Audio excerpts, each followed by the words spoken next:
Yeah. Rewati, you are welcome to the show. I'm Dr. Rajni Agrawal from Federation of Indian Women Entrepreneurs from New Delhi. This is an organization which has been a very pioneering association in the country. It started sometime in 1993, and our main mission is to empower women entrepreneurs. And my personal mission is to empower uh, 1 million women, and I have already must have empowered at least 2-3 lakhs of women. So it's a great pleasure that we are talking to women entrepreneurs from Nepal, and Nepal has been doing pretty well in last many years. And you, as a young entrepreneur, I find you're doing extraordinarily different thing, and that's why I was very keen to talk to you. Thank you. So, Thank you for will having you me prefer here. to talk in Hindi or will you prefer to talk in English? English. English, okay. Okay. Now, I will request you to subscribe this channel after our interview is over, and you can circulate it among your friends, and you can also like it. Uh, my first question to you is, how did you start this, and what motivated you and inspired you to start this journey of yours, which is very different? Please. Thank you, Rajniji, for having me. And considering women entrepreneur from Nepal, that's really nice. Actually, interesting thing. In 2018, I got to work with one of the project of government of Nepal, and it was administered by World Bank. It's called Crafting the Future of Nepalese Entrepreneur. And they were covering, they were making markets for a lot of craft in Nepal. But in India and Nepal were so similar. And as a mentor, probably Rajiv Sethi, his organization in Delhi, I think Geo, I forgot. Anyways, is a designer. Yes, designer. Yeah, he's a Padma Bhushan awardee. Yes. Yes, and his foundation and work facilitated to train people in Nepal, and I was, as a filmmaker, I was documenting visually the work they have been doing in Nepal. So I got to travel east and west part of Nepal, covering all the craft that exist in Nepal. And during that trip, I was interviewing other local women entrepreneurs and their craft and how their business is. I got to learn so much then. And really, there is enthusiasm and passions in every entrepreneur. But some extent, I was not happy in terms of success, that there could be done so much better. But there's a lot of hurdle and setbacks. And I wanted to do something very unique, and that is not only run with the support of government or some kind of organization, but independently successful themselves and sustainable. So in 2018, I really inspired then, and in 2015, I had summer school in Helsinki University, where I had learn about maternity package that Finnish government provide to the new mothers as a free. I see. Chinese government. Okay. Finnish. It's Finland Finnish government. government. Yes. Okay. You had gone But to Finland. yes, but Uh-huh. that was not possible in Nepal. That's possible, but that's not happening in Nepal. But they give everything for a mother to start, like bedding and clothing up to 2 years and all the accessories.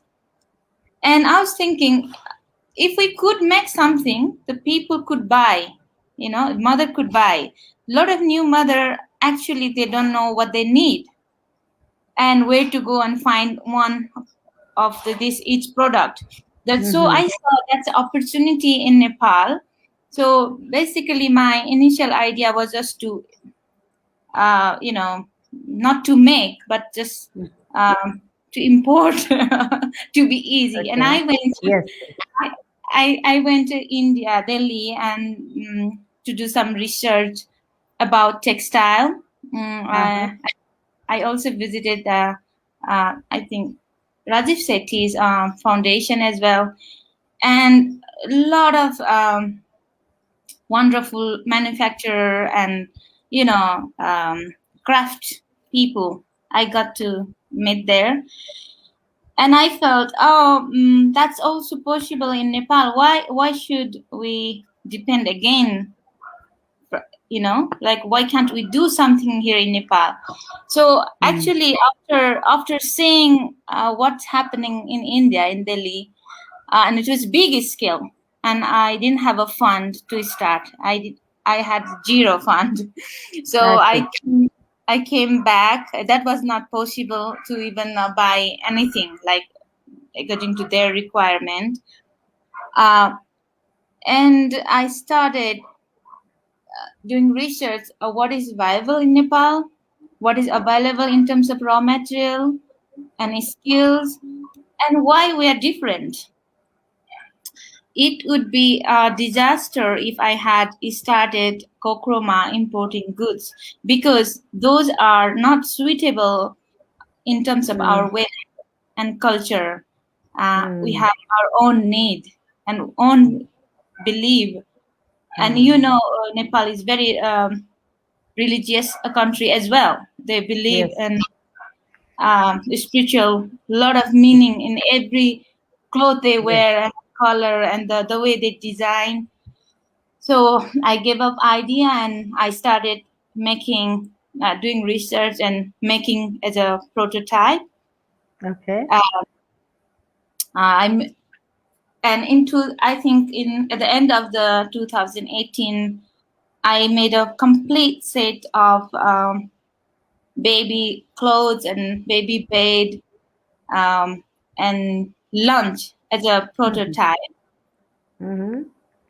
Um, yeah, and that would my passion for that is, everything that we touch, we make in the process, it has to have a value, um, Mm. in terms of environment and the women empowerment. Very good. Mm-hmm. Yeah, so Kokroma makes everything that is handmade, Mm-hmm. um, uh, locally sourced material, and Mm-hmm. make sure that environment friendly. And we are 100% women organization. It's very tiny. Uh, Mm-hmm. we are 10 full-time women, Uh-huh. and another 10 they are home-based mother who cannot go out of the Okay. house because they have a child. They work from home. Mm. Uh, yeah. Well, during this journey of yours, uh, you started, you said, in 1995? No, 2019. Just 2 years. 2019. Oh, just Yes. 2 year old. Yes. Okay, very nice. So you are basically very new, but you have full idea what is required in Nepal, and keeping that in mind, you started in collecting everything and you have done that. Now, did you require any money as a loan from the bank for Um, starting your venture? that the confidence to I wanted to do something came Hmm. because of I got paid for the my filmmaking career. Like I did project for the Mm-hmm. government in Nepal, and I got some lump sum money, and I wanted to Mm. start. And that was very stupid. That money was just spent within the 6 months just doing Mm-hmm. research and I see. making prototype. Uh-huh. Uh, and And prototype of what? of each product, Okay. like What? baby clothing, baby Okay. bedding, baby mattress.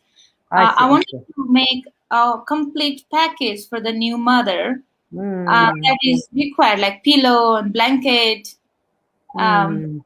everything a mother requires. Yeah. By the time when actually um, I should have starting the making my own product, I ran out of fund. I finished my money. I see. Okay. So I I had made a 20 set of baby box, like with the kokro. Kokro is, I don't know what do you call in India. We have a bamboo bathing jula that Okay. Okay. and we put everything there for a mother, um, like a baby mattress, pillow, clothes, everything. Mm. And my Mm. initial idea was to sell those packages for Mm. a mother and get money and then reinvest. But I Okay. couldn't sell. Mm-hmm. Nobody wanted to buy those packages. It's too big money because it had so many items. They Ah. wanted to buy one items, maybe Mm. one clothes, maybe one pillow, maybe one Mm. mattress. So Mm. my idea in a way failed then. I see. Okay. So Uh-huh. once I ran out of fund, I had no other option than just get the money selling whatever sells. So Mm-hmm. one day I went, one of my relatives, she was head of the bank. She was Mm. pregnant, and I thought she must buy because she's a very empowered woman and well educated. And I showed her this I make. Maybe you need this.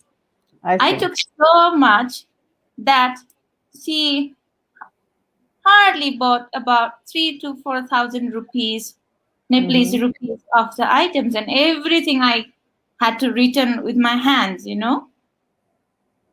Mm-hmm. Um, and I was very sad because Mm. now I need to get money back to Mm-hmm. run. And I pushed to sell individual items, and I couldn't. And I went in a cafe and sat there, what to do next. And that's where a lady I met, and she asked, "What you are holding in your hands?" And I said, Mm. "This is what I make." Mm. And in 15 minutes, I Mm. just picked what I wanted to do. And she I said, see. she didn't have a time to listen. She really Mm. liked the idea, but she had flight. So she listened 15 minutes and she left. And Mm. after a week, she wrote me. She wanted to fund I the. see. Okay. And she was a foreigner lady. Yes. Okay. Okay. So I got fund from her to start my business. Okay. Then at the beginning of 2019, I registered the company, Mm-hmm. and I started working, having my own workshop, Mm-hmm. and hired two women at the very Mm-hmm. beginning, and started selling separate items. So the idea changed. Now Kokroma does not sells whole package, but it sells the items that needed for new mothers. Mm-hmm. So you had the learning. You had the learning. Because your one package were the big one. How much did it cost? It was 34,000 rupees. Oh, nobody is going to buy, obviously. That was Nobody is so going to buy. nice. Yeah, yeah. That was so Uh-huh. nice. Because for buying that big basket from you, they have to have a big room for the baby, all by, for baby herself. So it's not possible for everybody to afford that much. Yes. So now you have bifurcated in small pieces, and now you're Yes, selling that. Lovely. yes, So your yes. business has increased manifold now. Yeah. On I cannot imagine that we Uh just huh. started in 2019, Uh but huh. then during the lockdown, actually, we were employing almost 30 women. Wow. Very nice. Yeah, but now we have a 10 full time, and Mm-hmm. 10 they are working from home. Okay. And even we started from the first year, we started exporting our baby clothes to Mm-hmm. Switzerland, Mm-hmm. Belgium, Taiwan, and many other countries. And Excellent. Mm. And that lady who was a godmother for you, a godsend lady for you, she was from which country? she was from USA. She was from USA. Okay. Yeah. So did you So try to sell through her also?